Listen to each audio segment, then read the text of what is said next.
Bom dia, amigos desta casa. Abaixo, né?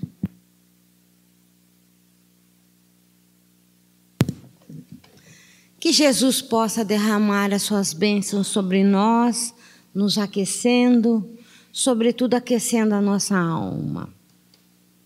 Nós estamos estudando o capítulo 15 do Evangelho segundo o Espiritismo, itens 1 a 5. Fora da caridade não há salvação. Nós escutamos muitas vezes dizer: Jesus veio para nos salvar. Na verdade, não estamos salvos porque Jesus veio. Jesus veio sim ensinar-nos o caminho da salvação. Essa salvação é um trabalho que será feito por nós que temos que trabalhar para sermos salvos. E como? Jesus disse: eu sou o caminho, a verdade e a vida. Ninguém chega ao Pai senão por mim. Então ninguém chegará próximo à perfeição de Deus, o Pai, se não trilhar o caminho proposto por Jesus. Proposto através de todos os seus ensinamentos e através de todos os seus exemplos. Jesus vivenciou tudo aquilo que ele ensinou.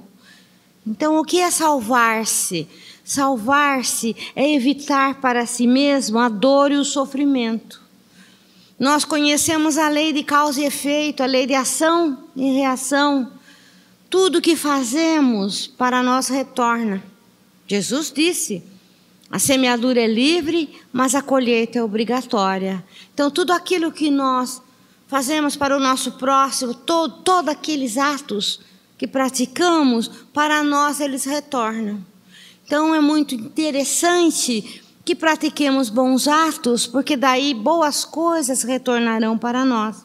Isso é salvar-nos, é tratarmos de seguir os ensinamentos de Jesus, que nos ensinará a praticarmos boas ações, para que essas boas ações retornem para nós, para assim irmos nos tornando cada vez mais felizes, nos salvando do sofrimento e da dor.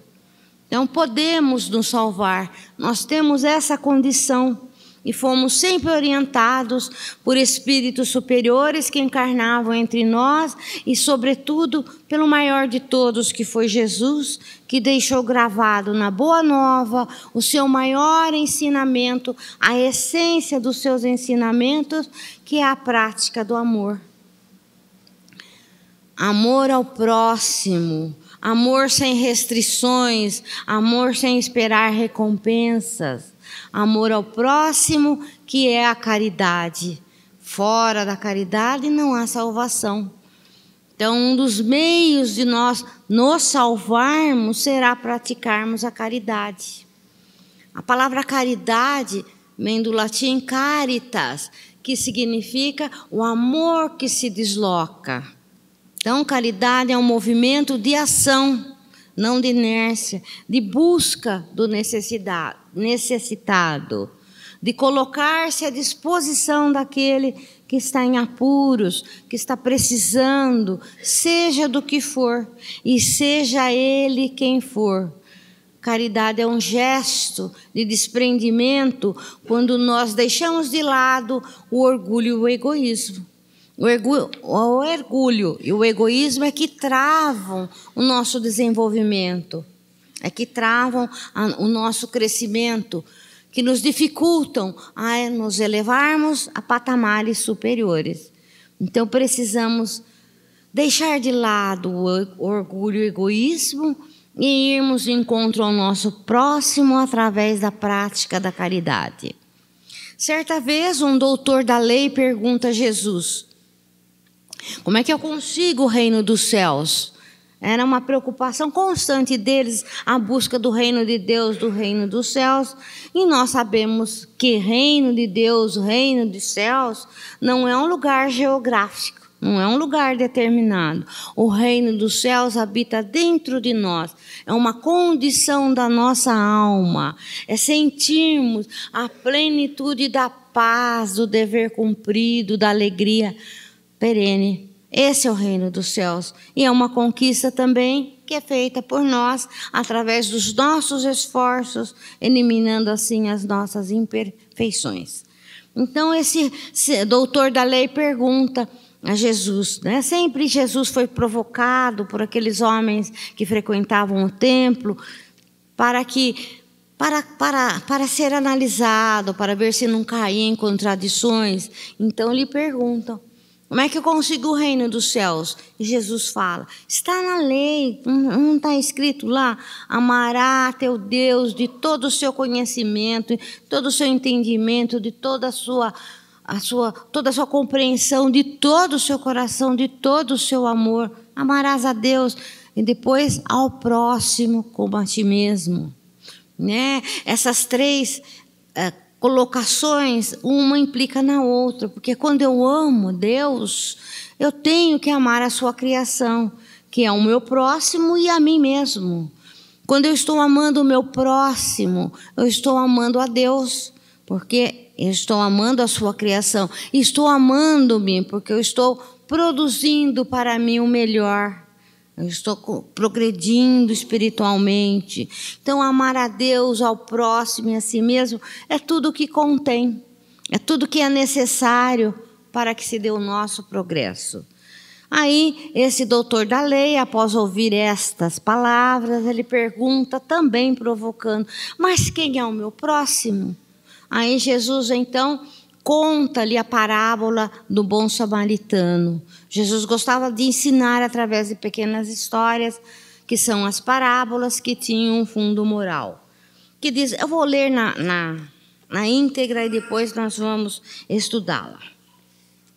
Um homem que descia de Jerusalém para Jericó caiu nas mãos dos ladrões que os despojaram, cobriram-no de feridas e se foram, deixando-o semi-morto. Aconteceu em seguida que um sacerdote descia pelo mesmo caminho e, tendo percebido, passou do outro lado. Um levita, que veio também para o mesmo lugar, tendo-o considerado, passou ainda do outro lado. Mas um samaritano que viajava, chegando ao lugar onde estava este homem e tendo-o visto, foi tocado por compaixão por ele. Aproxima-se, pois, dele, derramou óleo e vinho em suas feridas e o enfaixou, e tendo-o colocado sobre o seu cavalo, conduziu a uma hospedaria e cuidou dele.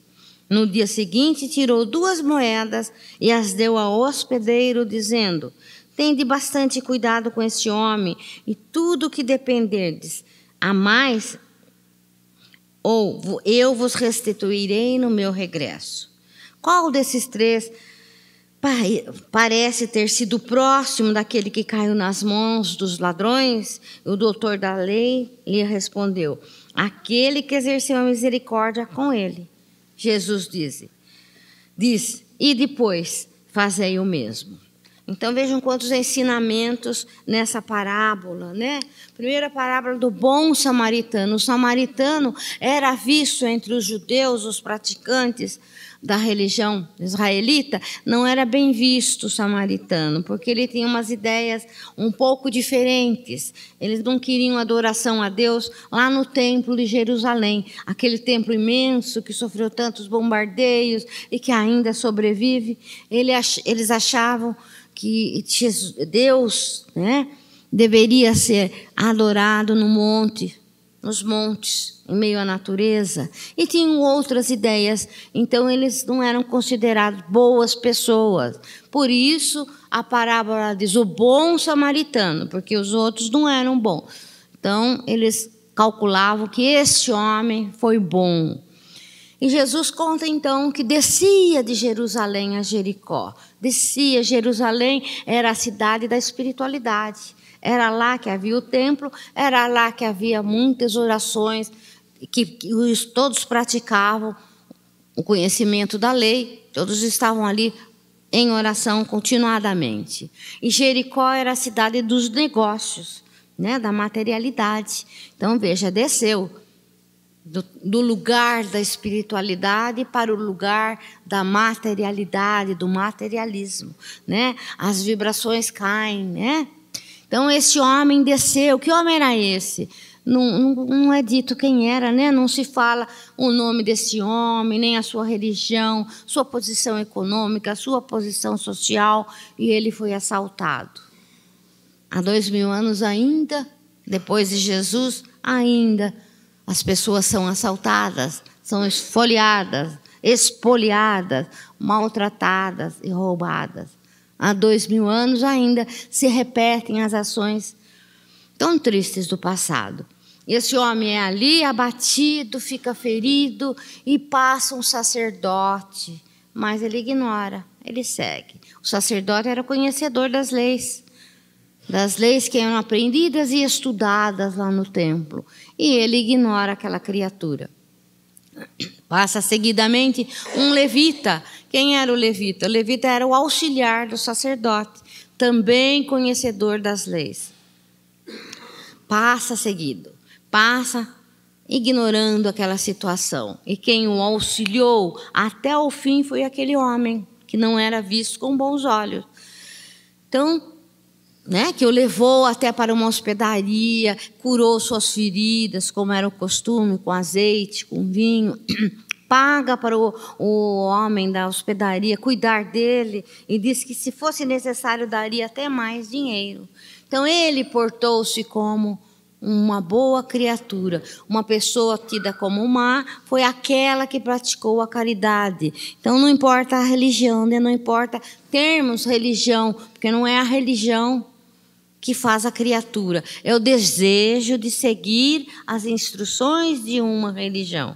Claro que uma religião é uma coisa muito importante, porque ela esclarece, não é? Ela acalma, ela pode trazer conforto espiritual para as criaturas, e é necessário que todos nós busquemos, sim, uma religião, mas nem sempre o religioso pratica tudo aquilo que a religião está lhe ensinando. Então, aquele sacerdote e aquele levita não praticaram tudo aquilo que eles sabiam, todo o conhecimento que haviam adquirido através da religião. Então, não importa se a pessoa é religiosa ou não, o importante é a prática da caridade, é se dispor ao auxiliar o próximo, deixando de lado o orgulho e o egoísmo e ajudando seja quem for. Era um anônimo aquele homem, e é assim que devemos proceder. Não ajudar aquele que nós conhecemos, aquele que é da nossa religião. Não importa quem, é o necessitado que necessita da nossa presença, seja ela em qualquer situação. O homem egoísta diz: eu faço o que eu quero. O homem justo diz: eu não faço para os outros o que eu não quero que me façam. O homem caridoso diz: eu faço ao outro o que eu gostaria que me fizessem. Então, o homem caridoso pratica a ação, ele faz, ele vai de encontro àquele que sofre. Todos nós somos seres ainda imperfeitos, Nós somos seres imperfeitos, mas com possibilidade de aperfeiçoamento. Então, onde nós estamos, está ali a nossa oportunidade de nós praticarmos o bem, de nós transformarmos aquele lugar, aquela criatura, colocando a ela numa situação melhor, moral e espiritualmente falando, e também materialmente para aqueles que podem. Existe a caridade material, que é aquele que oferece o bem material que é necessário. Aquele que não o possui, possui a grande possibilidade de praticar a caridade moral. Joana de Ângeles, a mentora de Divaldo, num dos seus livros, ela diz: floresça onde estiver plantado, semente de luz que tu és. Então, todos nós somos sementes de luz, porque fomos criados pela grande luz. Somos filhos de Deus, criados à sua imagem e semelhança. Somos uma sementinha ainda, mas somos a semente que pode germinar, seja onde estivermos. A semente pode germinar num vaso pequenino, num vaso de boca maior, num jardim imenso. Então, nós temos essa possibilidade de progredirmos, fomos criados simples e ignorantes, sem o conhecimento, mas com a possibilidade do crescimento, do aperfeiçoamento. Nós somos perfectíveis, com a capacidade da perfeição, né? Através do nosso trabalho, da nossa vontade. Então, onde estamos, aí estão todas as possibilidades que temos. Não é preciso ir longe, não é preciso uma tarefa imensa, né, de missionário. Às vezes a gente fica pensando, eu quero fazer uma grande obra. Não é preciso uma grande obra. Se nós auxiliarmos uma pessoa, uma criatura, nós estaremos fazendo a diferença. Tem uma historinha do rapaz que salvava as estrelas do mar, as estrelas do mar, e ficavam ali à beira-mar, sem voltarem para o seu habitat, e acabavam morrendo. Ele então pegava e as atirava de volta ao mar. E alguém vê aquilo e diz, mas que diferença faz? Seu trabalho é inútil, você não vai ter fim. Que diferença faz você salvar tão poucas estrelas? Ele, com uma estrela do mar na mão, diz, para essa eu faço diferença. E a devolve ao mar, salvando-lhe a vida. Então, mesmo que a nossa diferença seja para uma pessoa, né? Que nós pratiquemos a caridade para uma pessoa, deixando de lado o orgulho e a vaidade, né? O egoísmo. Porque é isso que nos impede de nós irmos até o nosso próximo. Nós impomos, às vezes, condições. Eu ajudo você. Né? Isso é imposição. E não é assim que se pratica o bem ao nosso próximo. E como praticar o bem? Com coisas tão simples. Podem ser simples coisas. Uma gentileza, às vezes, traz alegria àquele que é tão maltratado pela vida. Uma palavra de elogio, de estímulo. Às vezes, por preguiça ou por orgulho, nós nos omitimos, não queremos elogiar ninguém. E isso traz bem-estar, eleva a autoestima da pessoa quando ela é elogiada, né? Dá-lhe uma força para prosseguir a sua jornada. Um carinho, um conselho, são pequeninas coisas que nós precisamos fazer e que podemos fazer. Poucas coisas, uma oração. Quem é que não pode orar? Todos nós podemos transformar a vida do nosso semelhante através de pequenos atos. Uma oração transforma grandemente. Se nós soubéssemos o poder que existe de uma oração, nós oraríamos mais. Transforma uma dor em alívio. Transforma uma situação. Então, nós podemos fazer muito. Porque o pouco, às vezes, que nós achamos que estamos fazendo é o tudo para aquela pessoa. E precisamos estar atentos às necessidades das criaturas. O Buda, Gautama Siddhartha, foi certa vez questionado por um aluno seu, por um discípulo, que diz assim a ele, mestre, você é Deus? Ele fala, não, por que você está dizendo isso? Eu não sou Deus. Porque você brilha. Por que você brilha? E ele diz, porque eu estou desperto. Então, eu estou acordado às possibilidades que me são oferecidas para que eu possa ser útil, para que eu possa ser colaborador de Deus para o progresso do planeta, o progresso na natureza, até nos colocando diante de situações que maltratam a natureza, nós estamos colaborando com Deus. A natureza é obra de Deus, não é? Então, nós podemos, em qualquer situação, e podemos buscar aqueles que têm as suas dores ocultas, né? Quantos corações estão amargurados, escondidos nas sombras das dores. Então, nós podemos ir atrás dessas pessoas que têm, às vezes, o sofrimento apertando os seus corações e não conseguem dizer a ninguém, não conseguem pedir ajuda, ou por vergonha, por timidez, não conseguem. Mas nós podemos nos aproximar sem humilhar as criaturas, levando para elas o acalento das nossas palavras, o aconchego da nossa presença. Às vezes o simples fato de nós telefonarmos para alguém que é solitário já leva para essa pessoa uma segurança, uma alegria porque foi lembrada.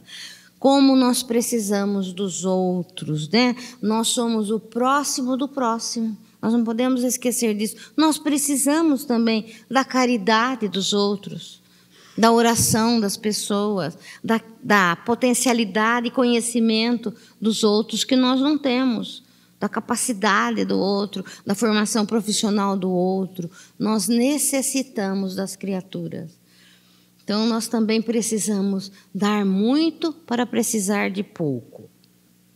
Há ainda uma passagem em que é contada uma história, como Jesus sempre contava, de um rei, e ele diz: eu tive fome e me desse de comer, eu tive sede e me saciasse a sede, eu tive frio e me agasalhasse, eu estive na prisão e fosse me visitar. E alguém diz ainda: mas como? Não era você? Como? Quando você esteve nessas situações e nós o auxiliamos? Daí a resposta diz: toda vez que fizesse isso a um pequenino, é a mim que fareis. Então, o pequenino é aquele que está em sofrimento, né? Que está ali encolhido pela dor de toda espécie, pela dor física, pela dor moral, pela dor espiritual. E toda vez que nós auxiliarmos alguém, nós estamos auxiliando, estamos reverenciando Deus, porque nós estamos cuidando do seu filho. Quem é que não gosta, né? Que alguém acuda nossos filhos. Às vezes os nossos filhos estão distantes e a gente cheio de preocupação, mas alguém ajuda, alguém socorre. Então, nós também precisamos socorrer os filhos de Deus, que são os nossos irmãos, praticando a caridade, porque Jesus disse: fora da caridade não há salvação. Porque é o exercício da caridade que vai eliminar em nós o orgulho e o egoísmo. Então, que possamos ter no nosso coração esse sentimento grandioso que Jesus nos ensinou, que é o amor. Ele fala: o meu fardo é leve, o meu jugo é suave, o meu fardo é leve. O jugo é o ensinamento, a orientação que ele deu, é o amor. O amor é suave. Então, vamos praticar cotidianamente, sempre com o pensamento elevado, para que possamos ter esta força e vencermos o mundo como Jesus nos ensinou. Estamos nesse momento, vivenciando este momento no planeta Terra, porque podemos, porque fomos convidados a auxiliarmos através das nossas vibrações de amor, através da nossa colaboração. Que Deus nos ajude, nos dê forças para vencermos as etapas difíceis, para vencermos como espíritos, filhos de Deus. Que brilhe a nossa luz sempre. Obrigada pela atenção.